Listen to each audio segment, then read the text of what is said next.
बिस्मिल्लाहिर्रहमानिर्रहीम अस्सलाम वालेकुम। आप यूट्यूब चैनल देख रहे हो, मेरा नाम है अब्दुल रहमान। नाज़रीन, आज 27 जुलाई और आज की इस वीडियो में हम दुआ ज़हरा केस के बारे में बात करेंगे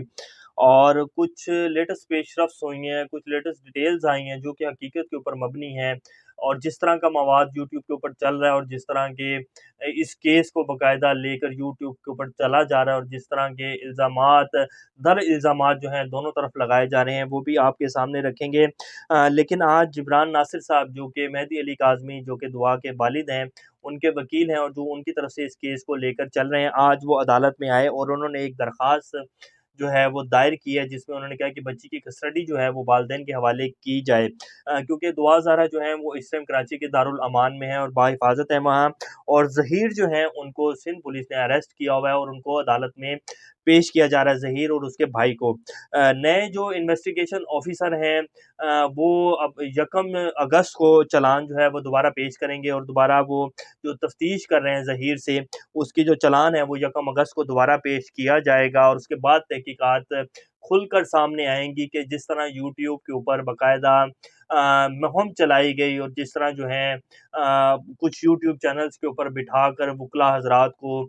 जिस तरह दुआ को जो है गाइड किया गया कि बेटा आपने डरना नहीं है, बेटा आपने हम आपके साथ हैं और मोहब्बत की शादी है। मेहदी अली काज़मी जो हैं वो पगलाया हुआ एक शख्स है,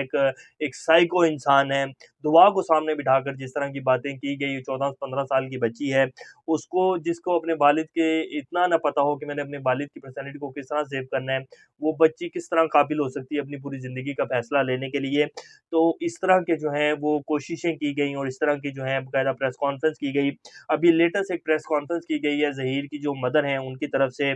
और उन्होंने कहा है कि मेरे बच्चे को जो है उसके पास ज़मानत भी है, उसको फिर भी सिंध हाई कोर्ट में पेश किया जा रहा है, तो उनका जो केस है वो यहाँ लड़ा जाए। उसके बाद फिर एक वकील साहब बैठे हैं, वो बाकायदा दलाइल उन्होंने प्रेस कॉन्फ्रेंस में देने शुरू कर दिए। तो ये इस टाइम इस केस की सिचुएशन चल रही है ख़ास तौर पे यूट्यूब के ऊपर। इस केस को एक अजीब-सा रंग जो है वो दिया गया है और फिर मैं अब इकरारुल हसन साहब जो कि बड़ा एक पाकिस्तान का नाम है, उन्होंने भी बाकायदा इस केस में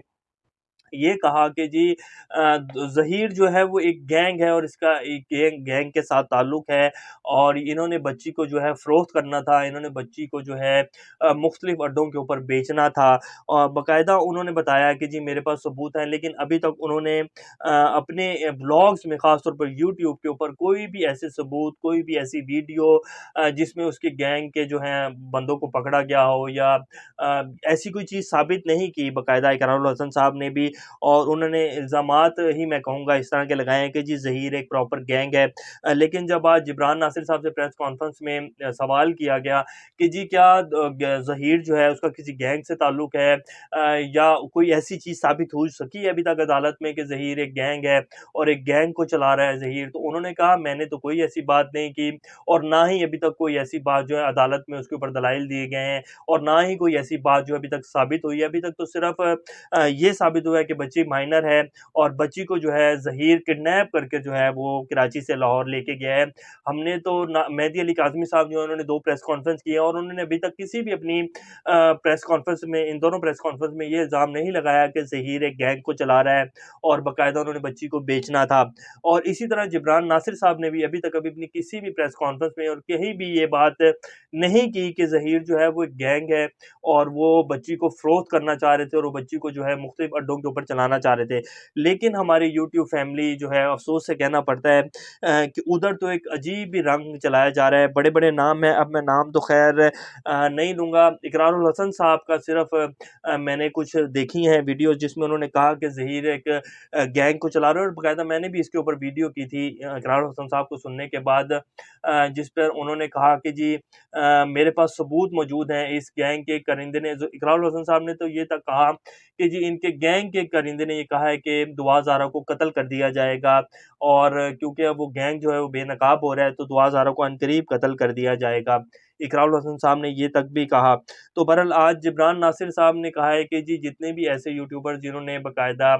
इस तरह के बयानात दिए हैं और दुआ ज़हरा को बिठाकर जो हैं वो लाइव जो हैं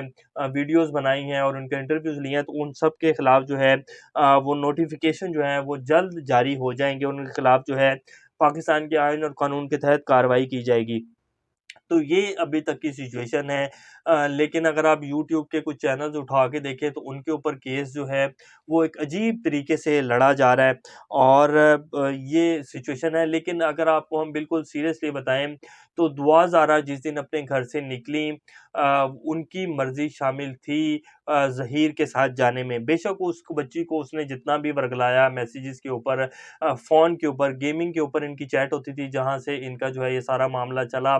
और उसने जिस तरह भी वर्गलाया लेकिन दुआ ज़ारा अपनी मर्ज़ी से अपने घर से निकली थी। वो एक अलग बात है कि क ज़हीर जो है वो कराची आया हुआ था और वो लेकर फिर इनको लाहौर गया। लेकिन ये बात भी तब साबित हुई जब बाकायदा ज़हीर के मोबाइल की सीडीआर जो है वो पेश की गई, उसका रिकॉर्ड निकलवाया गया। वरना तो पहले यही कहा जा रहा था कि दुआ ज़ारा जो हैं वो खुद पहुँची हैं और बाकायदा जो उनका पहला इंटरव्यू लिया गया जामिया श्री की बोतलें रख के तब तक यही कहा जाता रहा यूट्यूबर्स की तरफ से कि दुआ ज़ारा खुद लाहौर पहुँची हैं और वो अपनी मर्ज़ी से ज़हीर से शादी करना चाहती हैं। तो ये अभी तक की इस केस की सिचुएशन है। ज़हीर जो है उसको अरेस्ट कर लिया गया हुआ है और उसको अदालतों में अब उसका चालान जो है 1 अगस्त को पेश किया जाएगा। दुआ ज़ारा जो हैं उनकी कस्टडी के लिए आज दरख़्वास्त दी गई है कि उनको वालिदैन के पास जो वालिदैन के हवाले कर दिया जाए। अभी तक उसकी भी कोई पेशरफ़्त आएगी तो सामने रखेंगे लेकिन यूट्यूब के ऊपर पिछले कई दिनों से जो है दुआ को उनके वालिदैन के पास पहुँचा दिया गया है। इस तरह की खबरें चलाई जा रही हैं। तो ये इस केस की लेटेस्ट सिचुएशन है। इंशाल्लाह नेक्स्ट अपडेट के साथ दोबारा आप लोगों के सामने हाज़िर होंगे। तब तक अपना और इस चैनल का ख़्याल रखिएगा। अल्लाह हाफ़िज़।